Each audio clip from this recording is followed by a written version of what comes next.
네, 시청자 여러분 안녕하십니까? TKC 초대석 진행을 맡은 박채은입니다. 네, 오늘 이 시간에는 한인유권자연대의 김동석 대표 모셨습니다. 이분은 뉴욕 한인사회의 정치력 신장을 위해서 또 굉장히 오랜 시간 노력해오신 분인데요. 오늘은 김동석 대표와 함께 올해 선거에 관해서 또 한인으로 상원에 도전하는 뉴저지 연방하원 의원 앤디 김 의원의 선거에 대해서 좀 자세히 얘기 나눠보도록 하겠습니다. 안녕하세요. 네, 안녕하세요. 네. 먼저 간단하게 한인유권자연대에 대해서 소개 부탁드립니다. 우선 TKC에서 초청해 주셔가지고 이런 얘기할 수 있는 기회 고맙습니다. 아닙니다. 유권자연대는 제가 오랜만에 뉴욕의 한인 사회에 이렇게 미디어에 나왔는데 뉴욕에서 한 20년 유권자 운동 그리고서 투표 참여 무서웠잖아요. 90년대 들어서면서 소수계의 정치적 위상이 위축되었을 때 뉴욕의 한인 사회가 다 정치적 신장을 통해서 우리들의 권리와 이익의 문제를 해결한다. 이런 슬로건을 가지고 정치 참여죠. 모범 시민이 되는 길입니다. 그걸 한 20년 할 때는 뉴욕엔 어디 가나 다 낫 있고 요즘에 양로원에 가서 한 80대 중반 된 한인 어르신들 보면 다 저 보면은 겨우 얘기하시면서 나 투표했어. 또 투표하라고 하냐 이럴 정도로 그때 우리 한인 동포 사회가 일치한 목소리로 해서 정말 정치적인 힘이 이렇게 컸죠. 그리고 지금은 제가 한 10년 전 이전서부터 워싱턴에서 뉴욕뿐만 아니라 LA, 샌프란시스코, 시카고, 휴스턴, 달라스, 아틀란타 같은 한인인 커뮤니티가 있는데 이런 프로그램을 워싱턴에서 와가지고 한인 사회의 현안을 워싱턴 의회에 전달하는 이런 역할의 한인 유권자 연대 한 10년 됐습니다. 네, 올해는 4년마다 한 번씩 있는 이 대통령 선거의 해죠. 모든 한인들의 관심도 이 선거에 집중되고 있는데요. 올해 이 대선의 관전 포인트라 하면 또 어떤 게 있을까요? 다 이미 아시겠지만은 2016년 정치권이 제대로 역할을 못하니까 정치권 밖에 있던 도널드 트럼프라는 사람이 정치하고는 관계 없었던 이런 분이 나오셔가지고 정치권 바깥에 있는 세력을 정치 세력화해가지고 대통령이 됐잖아요. 네네. 그런 다음서부터 미국 정치권이 혼란에 빠졌습니다. 노예 해방 이후에 그리고 60년대 민권 투쟁 이후에 비교적 안정되었던 미국의 정치권이 정치인들이 제대로 역할을 못하기 때문에 정치권 바깥의 시민들이 확 매긴 거죠. 이게 트럼프 정치인데 혼란기죠. 이게 2020년 팬데믹이잖아요. 블랙 라이브스 매터, 소수계들의 차별 이런 거의 목소리가 트럼프의 억누름에 의해서 저항하면서 터졌잖아요. 이래서 미국이 아직까지 20년 선거에 바이든 대통령이 당선됐지만은 이거를 미국을 안정화시키고 제대로 정치적 리더십을 만든다고 해오지만은 시민들 눈에 시원치 않아요. 다시 트럼프 재도전하는 게 나왔습니다. 이미 공화당의 도널드 트럼프와 민주당의 현역인 조 바이든 두 사람이 리턴 매치가 결정이 된 거나 다름없죠. 그 선거가 한창 진행 중입니다. 그렇기 때문에 이 이민자 소수계들이 이 마지막 인종주의자들이 미국을 자기네 거로만 생각하는 이런 입장을 가지고 하는 이런 정치 세력과의 이 대결이라고 해도 되죠.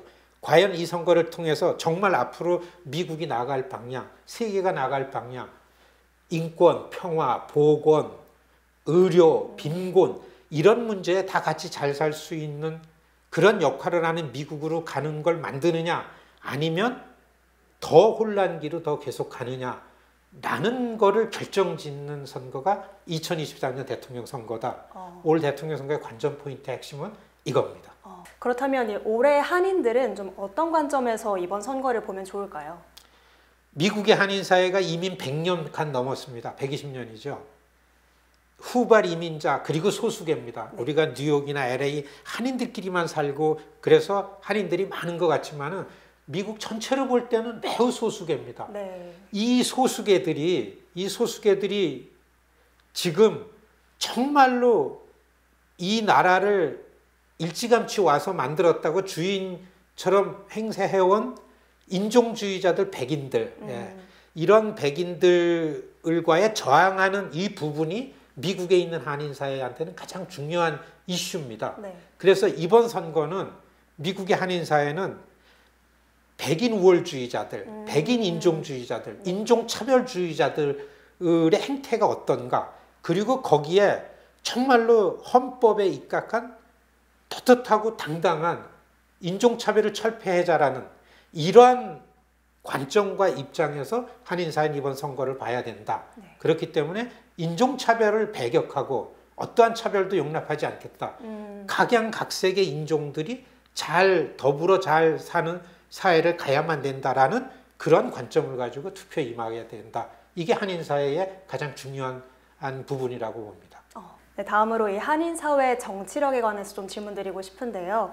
이 처음 정치력 신장 운동을 한인들이 시작했던 게 1990년대 초반이라고 제가 들었습니다. 그때와 지금을 조금 비교해 본다면 이 정치력 조금 변화가 있었을까요? 뉴욕 동포들, 이 시청자 여러분들 웬만한 분들 기억하시겠지만 1990년 브루클린 처치 애비뉴 사태, 흑인 고객과 한인 상점 주인과의 작은 갈등이 순식간에 한인 사회와 흑인 사회의 대결로 번졌어요. 네. 정말 무서웠습니다. 그거를 가까스로 협력하고 합의해서 조정하는가 했는데 1992년 LA에서 폭동이 나잖아요. LA 한인타운 큰 게 쫄딱 망했습니다. 네. 그때의 한인사회가 자각한 게 우리도 시민이고 똑같이 세금을 내는데 미국의 정부가 치안이 경찰이 우리도 보호해주고 우리의 권리와 이익을 옹호해줘야 된다라는 생각이 떴죠. 그 시작이 한인사회 정치력 신장 문제였죠. 그때로부터 지금 30년 지났는데요. 너무나 많이 달라졌습니다. 그때는 유권자 등록 생소했고 투표하는 날 잘 몰랐고 네. 투표하러 가자 이게 잘 몰랐습니다. 근데 그때로부터 지난 한 30여 년 동안 뉴욕 한인 동포들을 중심으로 우리 TK 시청자 여러분들 중심으로 어떻게 해서든지 이 정치력 신장, 유권자 등록 운동에 뭐든지 동참을 해가지고 너무나 크게 신장됐습니다.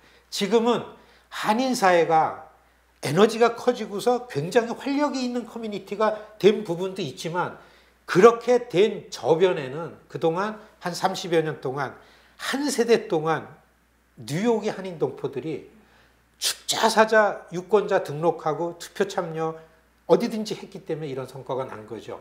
그때의 한 10% 미만에 있던 한인들의 투표율이 지금은 일반 백인들 투표율을 상회할 만큼 정치적으로 결집이 됐고 참여가 높아진 거죠. 괜히 된 거 아니죠. 네. 노력했기 때문에 되죠. 그렇네요. 저는 시작이라고 봅니다. 그때와 지금의 차이는 하늘과 땅 차이다. 보세요. 연방의회에 4명의 한국계 의원이 있어요. 네, 맞습니다. 괜히 된 거 아닙니다. 한인사회가 이런 정치 참여가 있으니까 이 저변이 정치에 관심이 있는 2세들에게 든든한 백그라운드가 되는 겁니다. 네. 너무 씩씩해요. 네. 굉장히 차이. 한인 동포사회가 이런 거를 이루었습니다. 한인 이민사 100여 년은 1992년의 정치 참여 운동 이전과 이후로 나눈다. 틀리지 않습니다. 네. 이렇게 한인들의 정치 참여도 늘어나고 있는데요. 말씀하신 것처럼 연방의회에 지금 4명이나 한인 하원 의원이 지금 있죠. 그들의 의정 활동에 대해서 조금 어떻게 평가할 수 있을까요?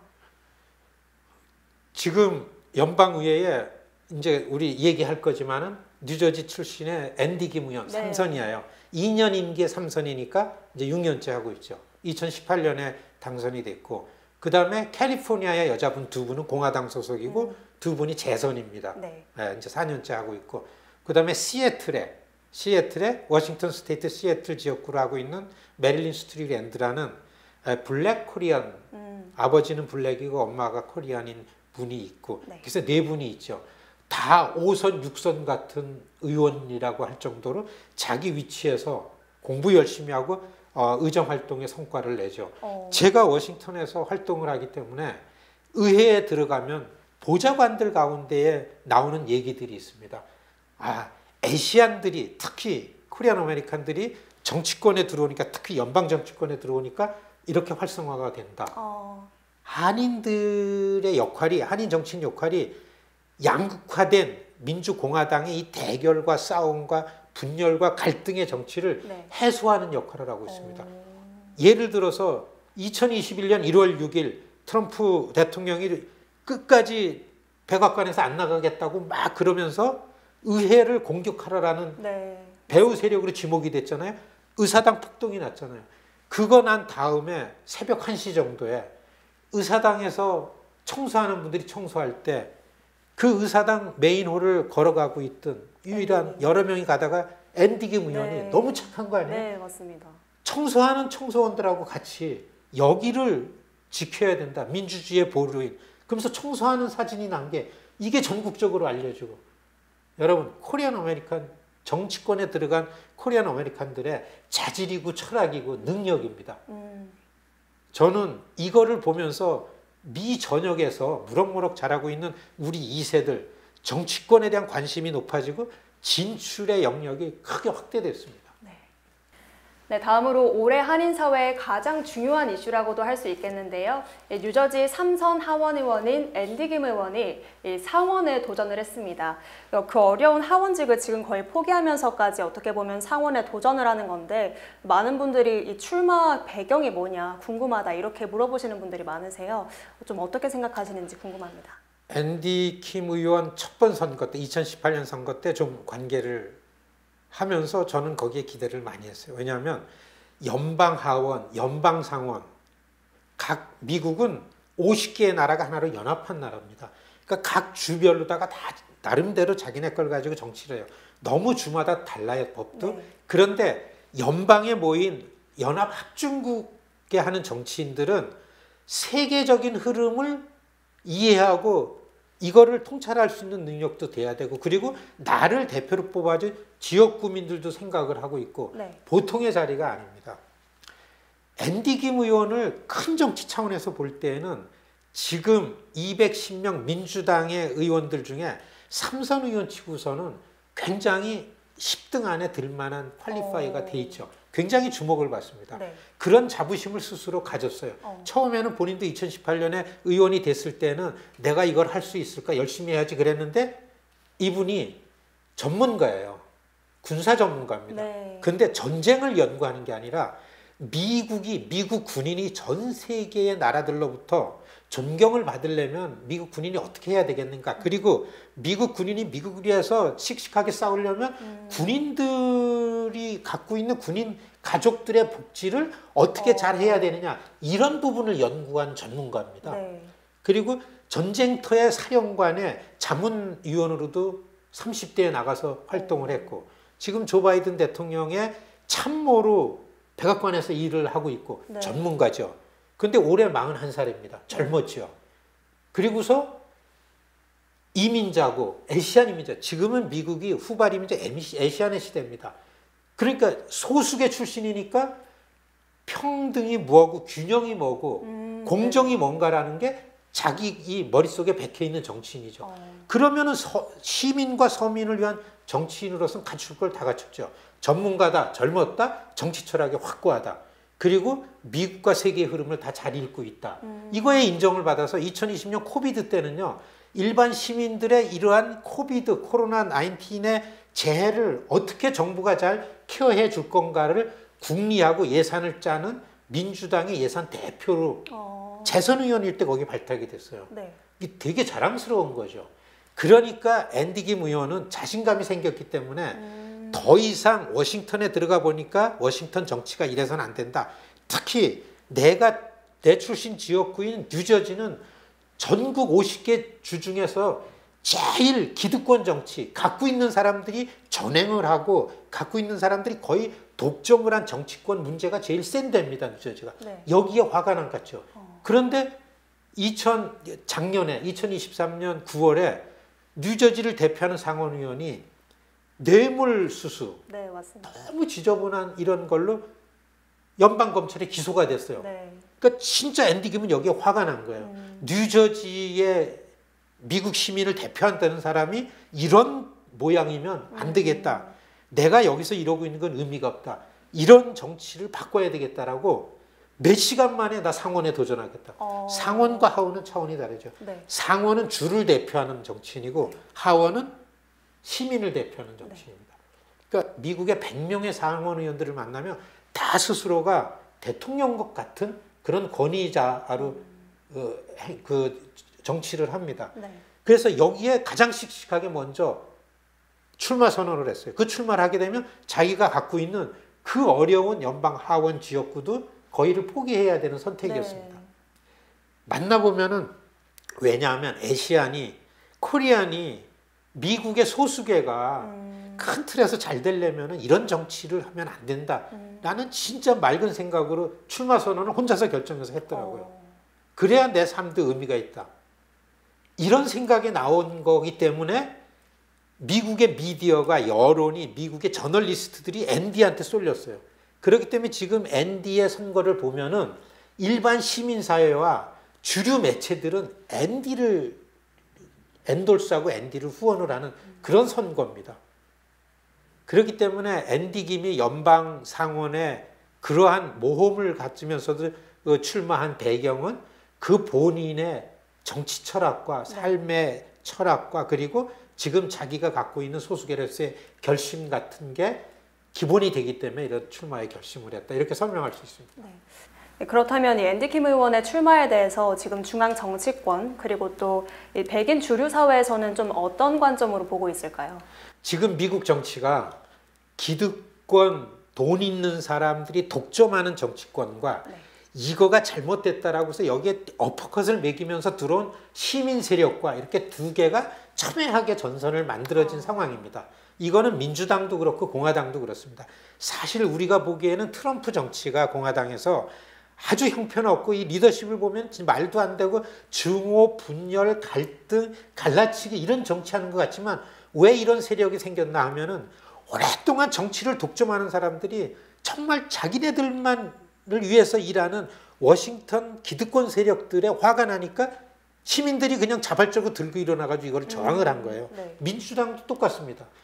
지금 이 TKC 시청자 여러분들 많은 시청자가 있는 이 엘머스트나 플러싱이나 이 뉴욕 지역에 2018년에 앤디 김이 당선될 때 같이 당선됐던 AOC 의원이 있습니다. 네. 그때 그 의원도 아무도 그 의원이 현역인 크라울리라는 산 같은 큰 거물을 이길 거라고 생각은 안 했어요. 근데 기존의 민주당 당 중앙에 있는 기득권들이 시민들이 꼴 보기 싫으니까 AOC라는 의원이 알렉산드리아 코르테즈라는 남미계 29살의 의원이 이런 정치 싫다. 나는 시민들로부터 지지를 받고 싶다. 해서 도어투도어 계속 방문하면서 세력을 끌어왔어요. 그런 일을 하면서 다녔던 신발이 닳아가지고 걸레가 된 게 타임즈의 큰 뉴스가 될 정도로. 그래서 시민들이 네 말이 맞다 와가지고 조 클라울리를 이겼습니다.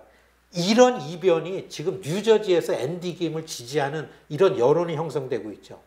그러니까 지난 토요일 맘모스 카운티, 뉴저지 21개 카운티가 있는데 맘모스 카운티에 민주당에서 이번에 우리 카운티의 민주당은 이번에 상원의원 후보 중에 앤디 김과 앤디 김의 상대 후보인 지금 현역 주지사의 부인인 태미 머피 둘 중 안에 누구를 당의 후보로 내세우느냐를 맘모스 카운티 당원들로 투표를 했어요. 네. 압도적으로 앤디가 이겼습니다. 그거는 시민사회의 지지를 받는다는 거죠. 앤디 김의 선거를 보고 미 전역의 아시안 아메리칸들이 지금 여기에 집중하고 몰려오고 있어요.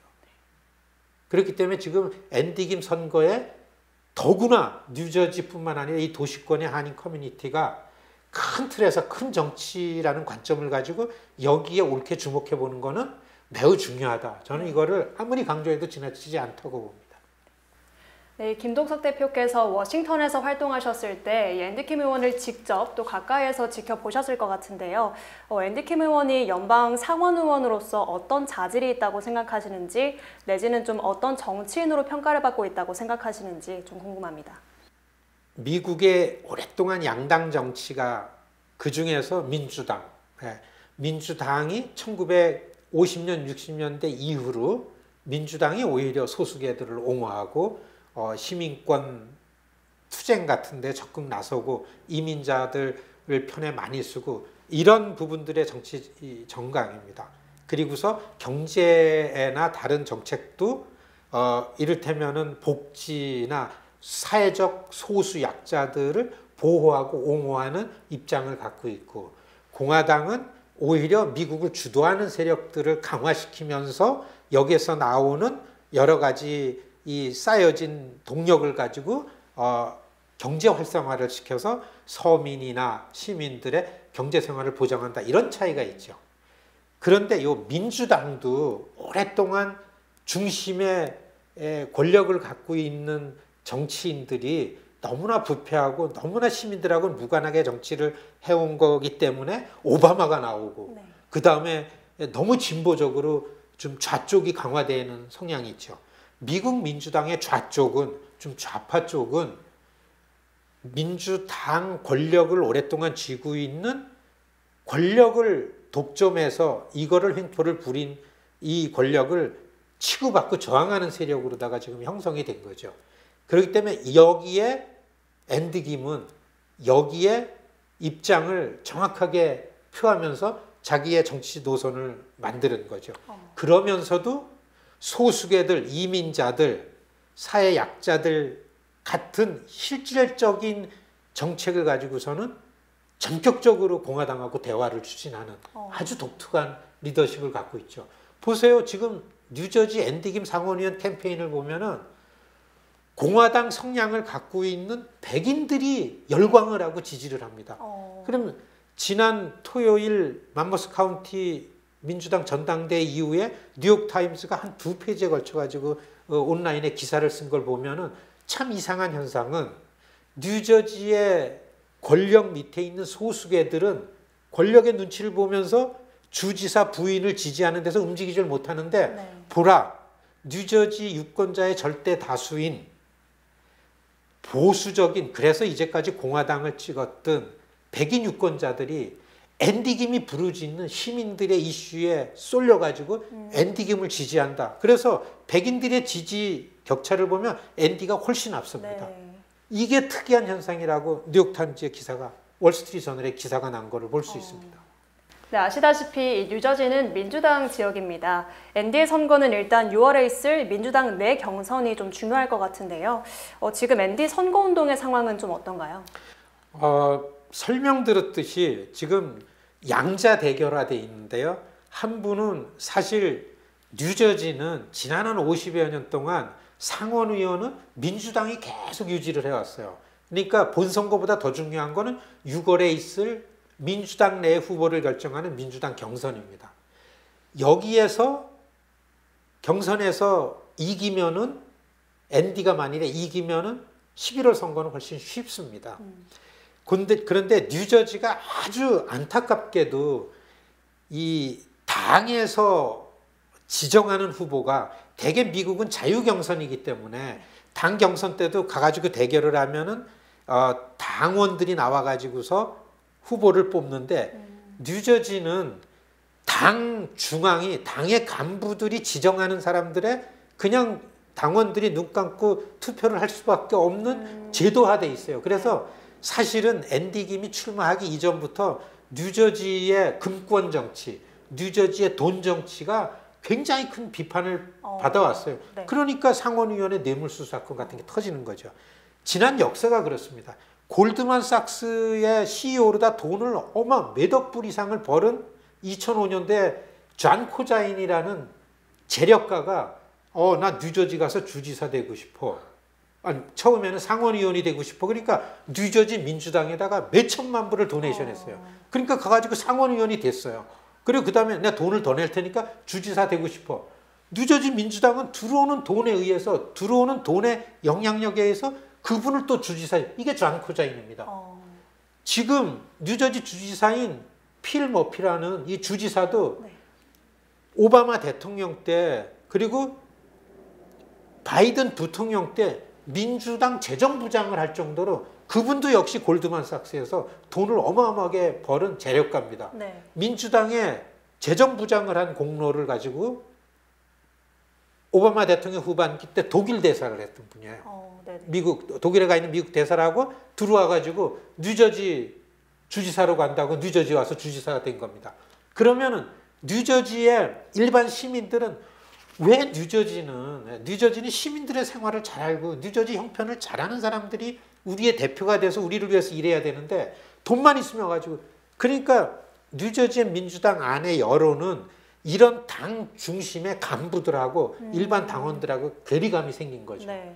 이거를 화가 난 게 용감하게 이거를 목소리를 높여서 치고 나온 게 앤디 김이잖아요. 그러니까 지금은 상황은 앤디 김이 일반 여론은 센 거죠. 네. 전망을 보면은 6월 경선이 지금 21개 카운티가 다 돌아가면서 각 카운티별로다가 당 후보를 결정해요.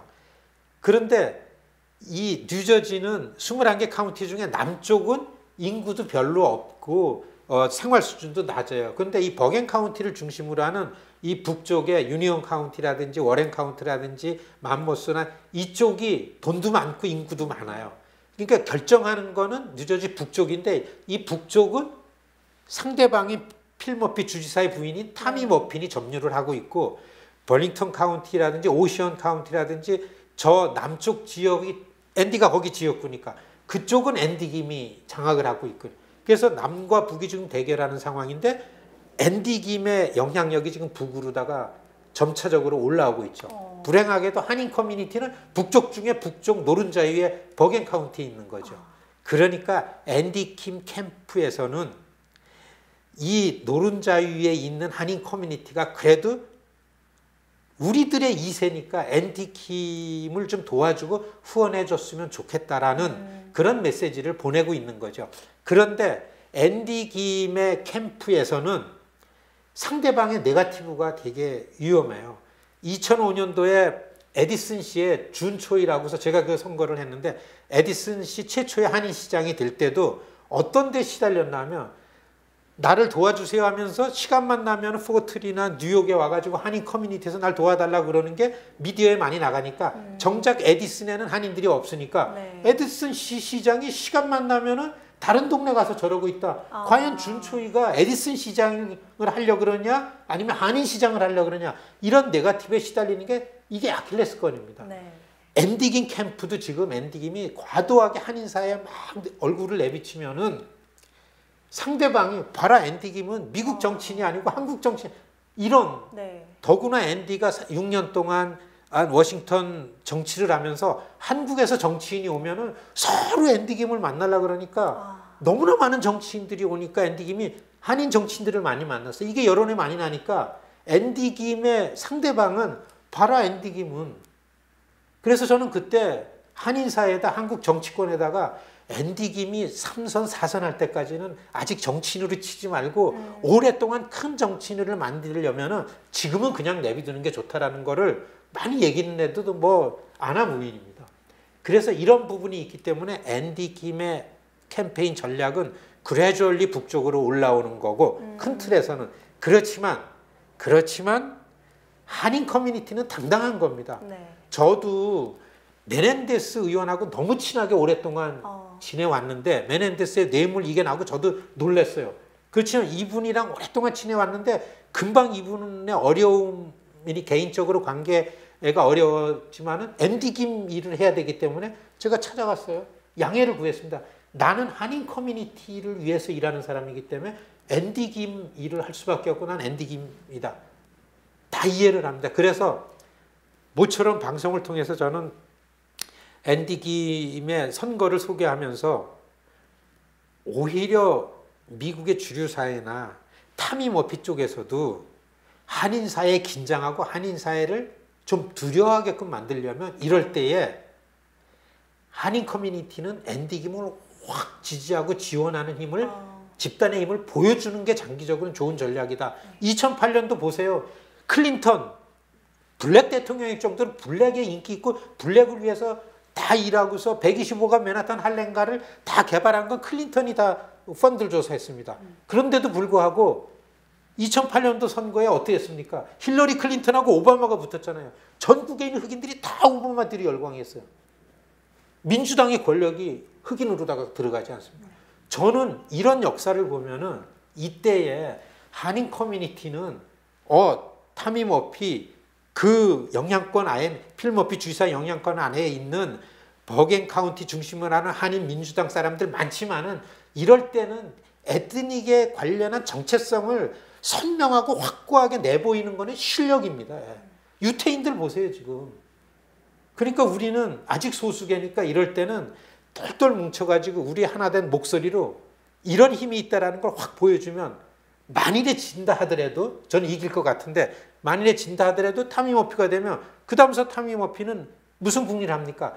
나를 지지하지 않았던 그룹들을 나를 지지하게 만드는 게 제1의 목표입니다. 네. 그럼 작동이 잘 되죠. 저는 이런 걸 수도 없이 경험했기 때문에 네. 지금 한인사회가 엔디게마에게 집중하는 게 공동체의 정치력을 만드는 전략으로도 좋다. 이렇게 설명합니다. 핵심은 후원회입니다. 후원이요. 예, 한인사회가 이제 좀 앤디 김 선거에 관해서 정리를 하면은 한인사회가 지금 앤디 김을 위해서 할 수 있는 일이 뭔가라고 생각할 때는 무엇을 위하나 하면 앤디 김이 상원의원이 되면 앤디 김이 상원에 도전을 해서 미국 정치권에 가장 뜨거운 바람을 일으키고 있는 이 상황이 시청자 여러분 생각해 보세요. 도미토리에 가가지고서 차별을 겪으면서 기숙사 생활을 하는 우리 20대 초반의 2세 학생들이 얼마나 씩씩해지겠습니까? 열광을 해요. 네. 우리 프로그램에 오는 캠퍼스의 2세들이 얼마나 씩씩해지는지 모르겠습니다. 우리는 여기에 오히려 집중을 하게 되면은 이거를 위해서는 지금 시청자 여러분들이 앤디 김 캠프를 연결하고 앤디 김 후원회를 하고 10불, 5불, 20불 왜 이게 안 들어옵니까? 오히려 인디언 커뮤니티에서 오히려 중국계 커뮤니티에서 지금 스몰머니가 막 들어오는데 네. 이거 뭐냐? 이 시청자 여러분들 그 집에서 그 엄마 아빠들이 쓰고 있는 체크로다 5불, 10불 이게 보내면은 앤디가 볼 때 얼마나 위로가 되고 격려가 된다 네. 이거죠. 이런 힘입니다. 앤디는요 돈 많은 사람들이 주는 돈은 안 받겠다고 선언을 하고서 정치를 했기 때문에 유권자들의 스몰머니에만 의존한다고 네. 선언을 했어요. 그러면서도 이런 바람을 일으키는 거는 정치적 역량 때문입니다. 그렇기 때문에 우리가 할 거는 앤디 김을 격려하고 후원하고 하는 요 일을 지금서부터 6월 경선 때까지 어떻게 해서든지 한인사회에 바람을 일으켜야 됩니다. 저는 앤디 김이 상원이 되겠다고 저렇게 도전을 했는데 부모 세대가 가만히 있을 건가? 무엇을 위해서? 무럭무럭 자라는 우리 2세들 네. 미국의 주류 정치권에 들어가는 애. 그래야 한 세대 후에 그래야 50년 후에 코리안 아메리칸이 대통령도 되고 네. 이런 희망과 소망을 가질 수 있다. 이걸 좀 강조하고 싶습니다. 네. 지금까지 한인 유권자연대의 김동석 대표와 말씀 나눠봤습니다. 오늘 귀중한 시간 내주셔서 정말 감사합니다. 네, 고맙습니다.